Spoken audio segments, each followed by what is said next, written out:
Trabalhar uma pequena série nesses 3 domingos aqui, partindo do pressuposto que nós comemoramos a Páscoa, a ressurreição de Cristo no domingo, e aí eu vi um post na internet e eu já tinha comentado com os irmãos, o que muda na nossa vida a ressurreição? Então, a partir desse pressuposto aqui, nós vamos olhar alguns encontros que Cristo teve com alguns personagens depois da ressurreição. Então, a minha proposta é trabalharmos os encontros com Cristo ressurreto. É claro que você deve estar pensando, mas Cristo ressuscitou e não apareceu aqui. Mas Ele nos encontra por meio da sua palavra, por meio do seu Espírito. Ele vem ao nosso encontro. Ele vem falar aos nossos corações. Então, essa é a minha proposta, para nós finalizarmos esse mês, refletindo o que a ressurreição muda na nossa vida. O que, depois de Cristo ter ressuscitado, mudou na nossa vida. Depois de termos celebrado a ressurreição. Ok?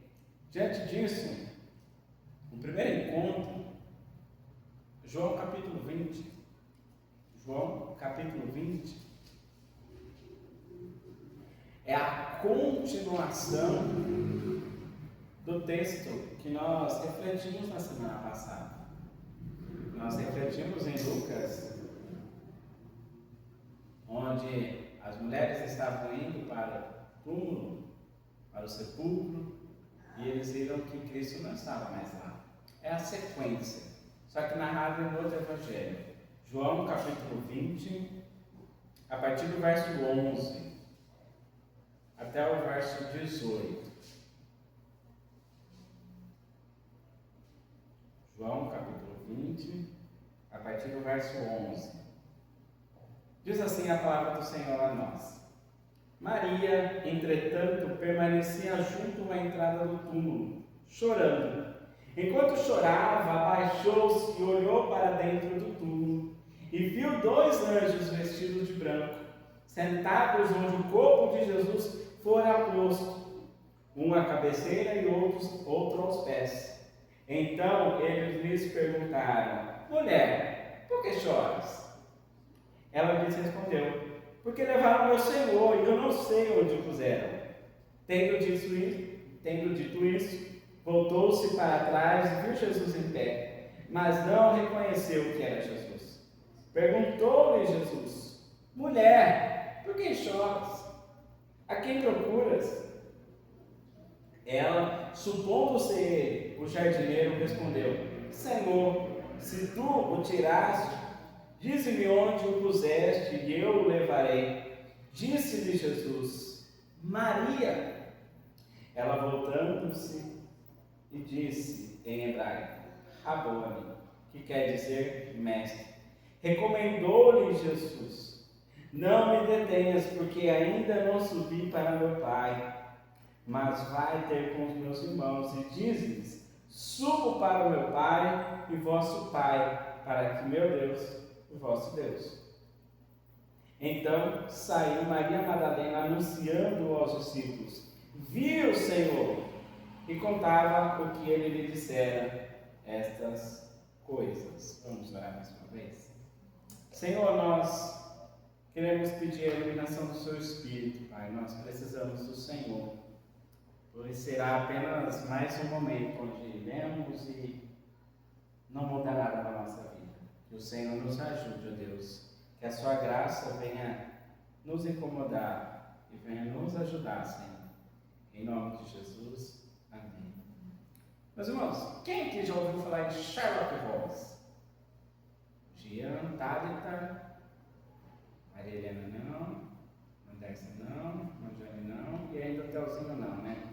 Meus irmãos, Sherlock Holmes é uma história fictícia, no qual foi criado por um homem chamado Arthur Conan, e aí ele escreve a sua obra, onde o personagem principal de uma cidade é um detetive chamado Sherlock Holmes, e ele consegue desvendar apenas pela observação. Então ele observa muito os detalhes, os movimentos, e assim ele vai solucionando os casos. É uma obra antiga que hoje já está série, que já virou filme, mas é uma obra interessante para os irmãos que gostam de ler. É bacana, recomendo. Tem uma obra que vai tratar de uma conversa entre Sherlock Holmes e o seu discípulo, que chama Watson. Eles passavam no mesmo lugar. Todos os dias eles estavam passando pelo mesmo lugar. Eles viam o mesmo detalhe. Eles caminhavam pelo mesmo caminho. E eram as escadas da casa do Watson. Imagine na sua casa, você passa todo dia por aquele local. E aí, Sherlock Holmes, que não mora naquela casa, ele faz uma pergunta: quantos degraus tem na sua casa? É a mesma coisa eu perguntar para os irmãos, né? Quantas rachaduras tem na sua casa? A gente deveria saber de cor. E nessa conversa que eles têm, o Watson ele fica surpreso. Ele tenta pensar, ele tenta imaginar, mas ele não consegue responder a pergunta. E aí, o Sherlock Holmes ele vai dizer assim, sabe qual que é o problema? Você vê que está lá, mas você não observa. Você vê, mas não observa. Imagina passar todos os dias pelo mesmo degrau, pela mesma escada, não saber quantos degraus tem lá. É a gente. É nós somos assim, meus irmãos. Se formos honestos, dentro de casa é da mesma forma. Por exemplo, vou pegar o Jean aqui. O Jean ouve da Thalita. Pega o rodo lá, Jean. E o Jean caça, não acha. E aí o Jean fala, não sei onde está, meu bem. E ela fala, tá lá. Se eu for lá, eu vou achar. E ela vai lá e acha. Não é assim, tá? É assim que eu tenho provavelmente. No sábado, aconteceu isso. Falei, Daniela, cadê a vassoura que eu não estou achando? Eu entrei em casa, fui lá chamar ela, na hora que eu saí, estava lá. Meus irmãos, esse é o nosso problema. Nós podemos ver, mas não observamos atentamente. E isso também entra na nossa vida, porque nós olhamos para o nosso dia a dia, nós olhamos para as circunstâncias que passamos, nós olhamos para as dores, sabemos nomeá-las, vemos tudo claramente, mas nós não entendemos o que Deus está fazendo. Percebam como é prático isso. E é o que estava acontecendo ali com Maria. Lembra que eu falei que é a continuação do relato? As mulheres, falam para os discípulos saem correndo, vai até o túmulo, provavelmente ela volta mais devagar. E o texto mostra que os discípulos voltam para sua casa, só que ela permanece ali no túmulo. E ela está ali, diante do túmulo vazio. Seus olhos estavam abertos, mas ela não compreendia o que estava acontecendo. E aqui, meus irmãos, nós precisamos entender. João parece que ele traz essa ideia de ver. Se você percebeu no nosso texto de introdução, fala que João viu o Cordeiro de Deus. Nós vamos ver Natanael também falando que viu o Messias. E que o Messias viu Natanael desde o seu nascimento debaixo da videira. E alguns outros relatos que João traz no seu Evangelho. E a proposta é o seguinte: por que ele quer trazer essa ênfase? Para mostrar que Jesus é o Cristo, para mostrar que Jesus é o Filho de Deus, e todos venham crer em seu nome, e assim venha herdar a vida eterna. Ou seja, João ele vai conduzir os seus leitores, vai conduzir a cada um de nós ao decorrer dos capítulos para algo maior que nós, Jesus Cristo, o Filho de Deus. E é exatamente isso que o texto nos mostra. Quando Cristo se revela, meus irmãos, quando Cristo abre os nossos olhos e Ele aparece diante de nós, Ele transforma o nosso olhar. Ele transforma a nossa vida. Ele muda a nossa vida de ponta cabeça, vamos dizer assim. Ou coloca a nossa vida no lugar certo, no eixo certo. É isso que eu quero falar com vocês. Cristo reorienta o nosso olhar. Cristo reorienta o nosso olhar. E aí, nós vamos perceber aqui que Jesus ele vai reorientando de 3 maneiras o olhar de Maria. Vamos perceber que do verso 11 ao verso 13, Maria ela tem um olhar perdido pela dor. Ela tem um olhar perdido pela dor. O texto mostra para nós que ela está junto à entrada do túmulo chorando. Enquanto chorava, ela baixou, se olhou para dentro do túmulo e viu 2 anjos. Meus irmãos, parece estranho aqui, mas há um detalhe que chamou a atenção e eu quero compartilhar com os irmãos. Essa ação verbal aqui permanecia junto ao sepulcro, à entrada do túmulo, traz a ideia de que ela não ia sair dali por nada. Era aquela ideia de eu estou aqui, só saio se eu quiser, ninguém pode me tirar daqui. E ela estava ali com dores, pranteando porque o seu mestre havia morrido. Nada seria capaz de tirar aquela mulher dali. Isso, meus irmãos, nos mostra que não era a emoção que mantinha aquela mulher firme, mas era devoção. Ela tinha um grande amor pelo seu mestre e nada ia tirá-la daquele local. Isso nós encontramos um paralelo com a atitude de Ruth. Lembra? Morre o marido de Noemi, morre seus filhos e só está Noemi e as 2 mulheres. E aí Noemi fala, vai embora, eu não tenho como dar filho para vocês. Fiquem aí, vai para Moab, casa por lá. E aí Ruth vai dizer, para onde você for, eu irei. Aonde você pousar, eu pousarei. É esse mesmo desejo de devoção, de compromisso. Ainda que o coração de Maria esteja quebrado pela dor, meus irmãos, ela permanece ali. O que faz eu e você permanecer diante da cruz? O que faz eu e você permanecer junto aos pés de Cristo? É reconhecer a nossa necessidade de um Salvador. Se um dia nós perdermos isso, meus irmãos, já era cristianismo nosso. O que nos faz querer permanecer unido e estar unido a Cristo é reconhecer que sem Ele nada podemos fazer. Isso nos ensina uma lição preciosa, meus irmãos. Mesmo que o nosso coração esteja quebrado, mesmo que o nosso coração esteja doendo, assim como Maria, precisamos permanecer aos pés de Cristo, o ressurreto. É claro que não é fácil. A nossa tendência natural é o oposto. Vem as lutas, vem o sofrimento, e aí nós não entendemos o que Deus está fazendo, e aí nós queremos nos afastar do Senhor. Quando a dor aperta, a nossa primeira ação é recuar. Quando as respostas não vêm, somos tentados a abandonar a fé. Não é verdade?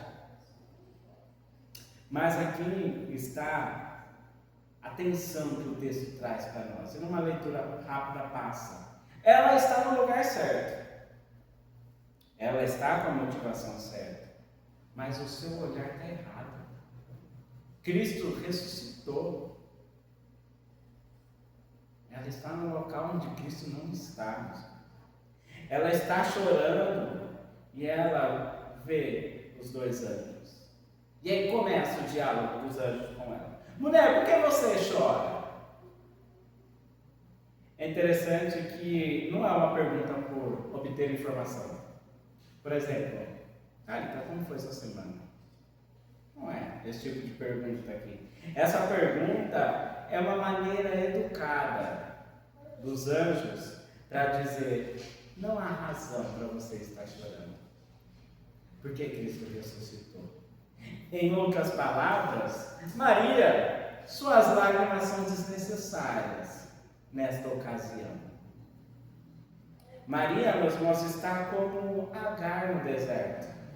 Lembra? Agar tem que ir embora com Ismael, porque deu problema lá com Jacó. E ela não percebe que Deus já estava abençoando ela com água e alimento no deserto. Assim somos nós, meus irmãos. Não percebemos que o Senhor está nos abençoando. A única convicção que Maria tinha é que ela não sabia onde estava o seu mestre. Era a única convicção que ela tinha naquele momento. E no fundo é assim com nós. O medo, a ansiedade, as preocupações desorganiza o nosso olhar, desorganiza o nosso coração, desorienta a nossa vida. O olhar se perde, o coração paralisa, passamos a sofrer sem necessidade, passamos a temer sem fundamento, passamos a lamentar a ausência daquilo que na realidade Deus já providenciou. A fé, então, meus irmãos, mostra que ela está enfraquecida quando acontece isso. Não porque Deus não esteja agindo, mas porque estamos reinterpretando ou interpretando a realidade de forma distorcida. É assim que nos vemos como Maria, nesse primeiro olhar, perdido pela dor. As dores desse mundo fazem a gente ficar desorientado. Tem aquela frase que é igual a barata tonta, né? E quando você joga veneno, quando você bate nela, fica perdidinha, né? As dores do mundo vêm, nos bofeteiam, a gente fica perdidinho. Mas pensem, o que tem tirado você do foco? O que tem tirado o seu olhar de Cristo? Você vai crer que Deus pode te reorientar. E que às vezes só pode ser um olhar perdido mesmo. E é o Senhor quem reorienta o nosso coração. E aí, isso nos leva para o segundo movimento do texto, que é um olhar confuso, até que ele é aberto. A partir do verso 14 e verso 16. Os anjos dialogam com Maria. Maria não entende, até que ela volta para trás e vê ali Jesus em pé diante dela. E aí João faz questão de enfatizar que ele estava ali. Observem que o texto vai dizer que viu Jesus em pé, mas não reconheceu que era Jesus. Essa expressão, viu Jesus em pé, é a mesma ideia de que Maria permanecia na frente do túmulo. Ou seja, a ênfase de João é mostrar que ali estava presente de forma real, de forma viva, o Mestre Jesus Cristo. Ele estava diante dela, só que ela não reconhecia.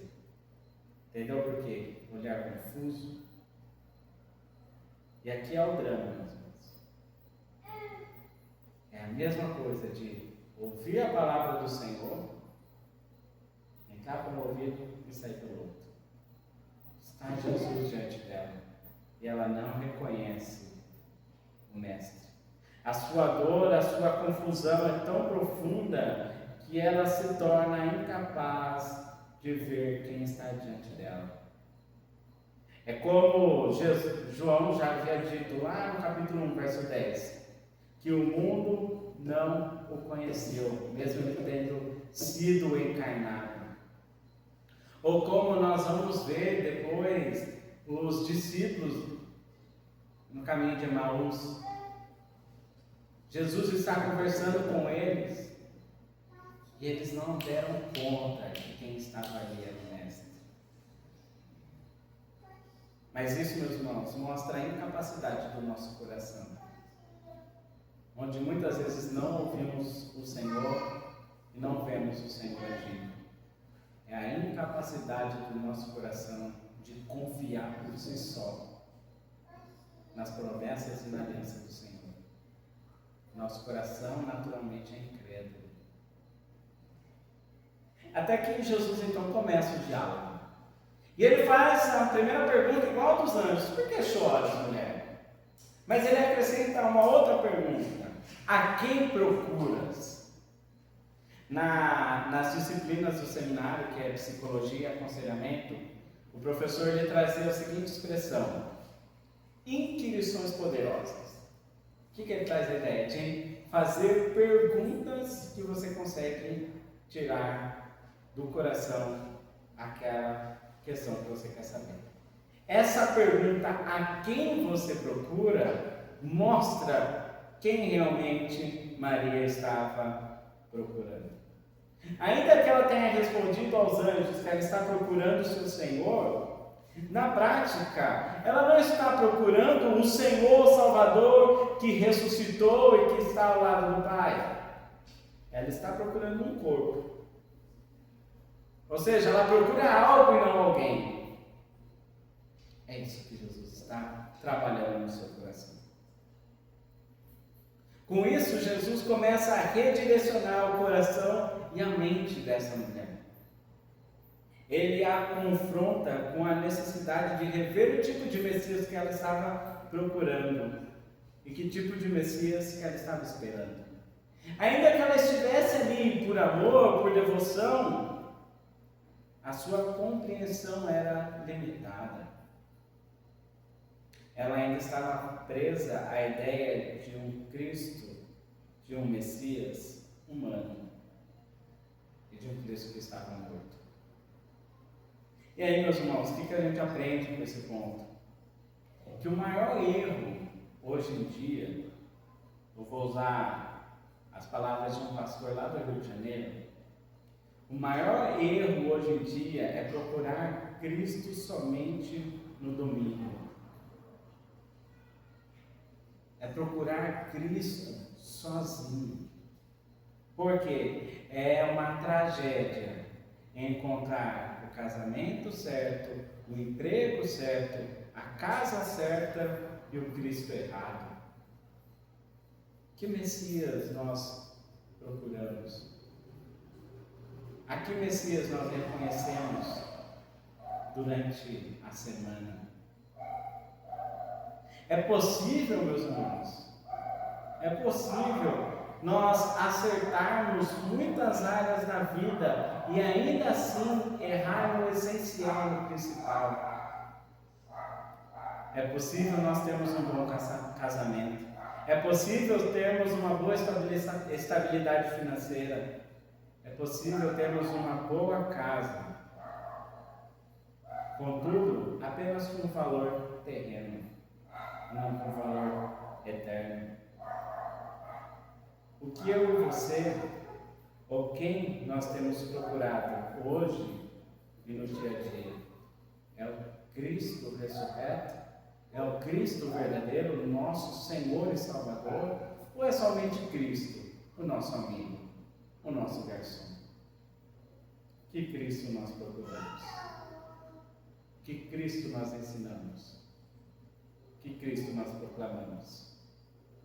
Maria, meus irmãos, ainda sem compreender, ela supõe que ela está conversando com um homem comum, o jardineiro. A confusão chega a esse ponto. A confusão doutrinária que encontramos aqui na nossa cidade e que a gente pode ter equivocadamente, pode chegar a esse ponto. Achamos que o nosso Senhor é apenas um homem histórico sem relevância alguma. Mas isso muda. A concepção de Maria e a nossa concepção mudou quando Jesus nos chama. Diz o texto que Jesus fala, Maria. Só que para nós aqui parece que é comum, mas ele está usando uma expressão hebraica que somente ela ou quem era mais próximo conhecia. Por isso que ela responde em hebraico, É a partir desse momento que os seus olhos se abrem. As escamas da incredulidade caem. É nesse ponto da história que a vida de Maria muda. E você sabe qual foi o momento que Jesus te chamou e a sua vida mudou por completo. É a partir daí que nossos olhos têm a terceira mudança. A terceira mudança é um olhar direcionado com propósito. Maria finalmente reconhece Jesus.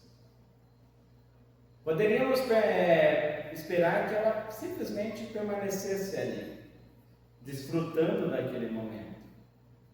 Alguns comentaristas vão dizer que ela se prostra e fica aos pés de Jesus. E aí Jesus dá essa exortação nela: ó, não me segure aqui não. Vá lá anunciar. Em outras palavras, Maria, não tente me reter.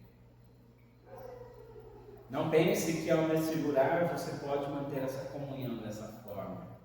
O que Jesus está querendo dizer, ó, você vai ter uma comunhão muito mais profunda do que essa que você está tendo. Porque Ele ainda vai para o Pai. E essa comunhão que ela terá com Cristo é por meio do Espírito. É essa comunhão que nós temos. Por meio do Espírito, por meio da palavra, nós temos uma comunhão com o Senhor que é muito mais profunda do que imaginamos. A comunhão que Maria ali queria desfrutar, ela é interrompida. E a ordem do Senhor é: vai e anuncie. Percebam que é uma obediência imediata à ordem do Senhor. Maria sai imediatamente. Não há discussão, não há atraso, não há hesitação. Aquela que antes estava paralisada pela dor, agora ela em obediência imediata vai anunciar: eu vi o Senhor. E aí também é uma expressão que parece ser simples, mas não é. O verbo aqui traz um grande peso. Não se trata apenas de algo que aconteceu no passado, mas se trata de uma experiência cujos efeitos permanecem. É como se Maria estivesse dizendo: eu vi, fui marcado por esse encontro e estou anunciando a todos vocês esse Cristo que ressuscitou.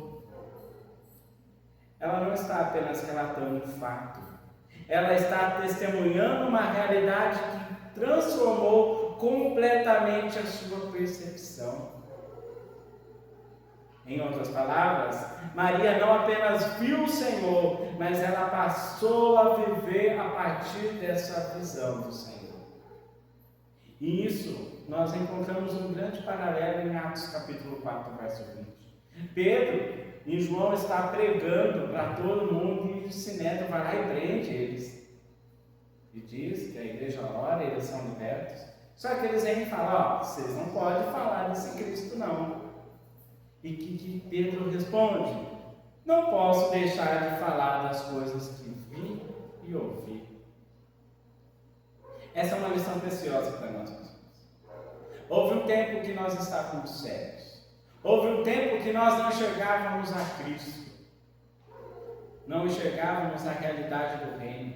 Nós estávamos presos na nossa própria vida, nos nossos próprios interesses. Mas um dia Deus abriu os nossos olhos. Um dia Cristo nos chamou pelo nome. Um dia o nosso olhar foi reorientado. Éramos cegos, mas agora nós enxergamos. Nós podemos ouvir as palavras do Senhor, que é: vão, preguem o Evangelho, façam discípulo. Ou de forma mais nebulosa: eu estou enviando vocês para o meio do covis de lobos.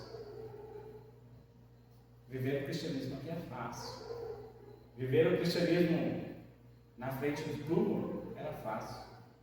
Mas o Senhor nos chama a sair desse conforto. Nos chama para ir proclamar aquele que mudou a nossa vida. Nós tínhamos um coração de pedra, mas foi transformado.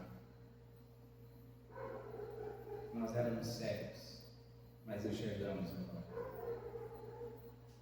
Pelo menos é assim que deveria ser. O texto nos mostra que quando alguém realmente vê o Cristo ressurreto, não é possível continuar vivendo como antes. A visão de Cristo sempre nos produz movimento. Esse encontro com Cristo sempre produz mudança. É um texto simples, mas que nos confronta de certa forma. Porque é bom viver o cristianismo entre quatro paredes. É bom demais. Mas o texto nos exorta e reorienta o propósito do nosso olhar. É o reino, é a proclamação do reino, é a expansão do reino, é o reino em primeiro lugar. É o que Jesus ora, venha a nós o vosso reino. Para ver o reino do Senhor, a gente precisa anunciar do reino. Se a gente não anuncia o reino, a gente está querendo dizer implicitamente que o meu reino está pronto. Perceba o desafio que o Senhor Jesus nos dá. Mas, seguindo para a conclusão, meus irmãos, lembra da história do Sherlock Holmes? A expressão que ele mostra para o seu discípulo, você vê, mas não observa. Quando a gente olha para esse texto, fica claro que esse também era o problema de Maria. Ela estava diante do túmulo, mas com um olhar perdido pela dor. Depois, ela estava diante do próprio Jesus, mas ainda com um olhar confuso, incapaz de reconhecê-lo. Até que o Senhor chama, até que tudo muda. E não muda porque Maria decidiu enxergar melhor. Não muda porque ela organizou seus pensamentos, ou venceu a sua emoção, ou porque colocou umas lentes novas e enxerga melhor. Tudo muda porque Cristo tomou a iniciativa. Ele a chama pelo nome, e naquele instante os olhos de Maria são abertos. E essa é a verdade que sustenta todo o texto. Não somos nós que por nós mesmos aprendemos a ver corretamente. É Cristo quem abriu e abre os nossos olhos. Foi assim com Maria, foi assim com os discípulos, foi assim conosco. No fundo, todos nós, um dia, já estivemos nesse lugar de Maria, de não enxergar o Senhor. E quando isso aconteceu, a nossa vida mudou. A obediência, então, surge como uma resposta imediata. O anúncio se torna, então, inevitável. O que eu e você vamos levar para casa? O que vamos levar para a nossa semana? Três aplicações, meus irmãos. Primeira delas, não abandone a presença de Deus por causa da dor. Parece bobo, mas não é. Quantos abandonam a fé, achando que o cristianismo é um parque de diversão? Aí vem as tentações, o sofrimento e abandona a fé. Por isso que não é bobo isso. Não abandone a presença de Deus por causa da dor. Maria, ela estava confusa, chorando, sem entender nada. Quantas vezes nós, diante da dor, somos tentados a nos afastar do Senhor? Por isso, nós precisamos levar em consideração. Kevin, não, mas eu continuo lá na igreja. Verdade. Mas nós podemos nos afastar da oração, podemos nos afastar da palavra, podemos nos afastar da comunhão. Isso não é fraqueza, mas é desorientação do nosso olhar em meio às tribulações. Então, não abandone a presença de Deus por causa da dor. Segunda aplicação: pare de buscar coisas e comece a buscar a Cristo. A quem procuras? Essa é a pergunta de Jesus, que expõe o coração de Maria, que expõe o nosso coração. Nós buscamos Cristo, o nosso Salvador, ou nós buscamos Cristo como aquele que resolve os nossos conflitos? Buscamos a Deus ou apenas alívio? Se Deus resolver o seu problema, a gente continua. Se Deus não resolver, a gente abandona.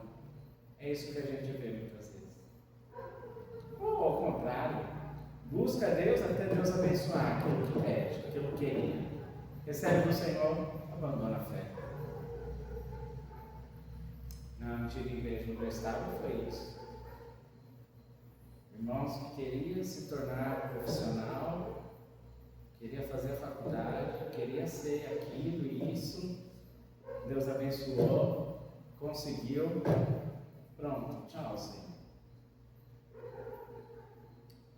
Por isso que é válido essa palavra. Pare de buscar coisas, comece a buscar Cristo. Terceiro lugar, se você viu Cristo, isso precisa aparecer na nossa vida. Se nós tivermos um encontro com Cristo, isso precisa ser refletido em nossa vida. Maria, ela não ficou parada, mas ela foi e anunciou. A nossa vida de obediência, os frutos do Espírito, é resultados do nosso encontro com Cristo. Pelos frutos conhecerão a árvore, é o que Jesus diz. Se nós somos salvos, nós frutificamos. Quem realmente viu a Cristo ressurreto não vive do mesmo jeito. É aquela expressão: Gabriela, eu nasci assim, e vou ficar assim, que não vai mudar. Mas quando o cristianismo nos alcança, nossa vida muda por completo. Seja ações morais, seja a proclamação, seja a nossa adoração. Tudo muda. É assim que frutificamos. É assim que manifestamos a salvação em Cristo Jesus. O que eu e você vamos levar para casa? O Senhor nos ajude, meus irmãos, diante das nossas fraquezas, das nossas falhas, daquilo que nos impede de servir melhor ao Senhor. Vamos orar? Senhor nosso Deus, bendito seja o Senhor, que criou os céus e a terra, e que desde a eternidade nos escolheu, nos chamou, desde a eternidade estava lá, Senhor, os nossos nomes. Isso mostra que não há nada de bom em nós que fez com que o Senhor nos chamasse hoje. É pura graça, pura misericórdia. Senhor, e nós queremos agradecer porque um dia nós estávamos cegos, com as escamas nos nossos olhos que nos impedia de ver e reconhecer o Cristo ressurreto, o nosso Rei dos Reis, Senhor dos Senhores, o nosso Salvador. Até que um dia o Espírito Santo, a sua palavra, tirou essas escamas e agora podemos, Senhor, crer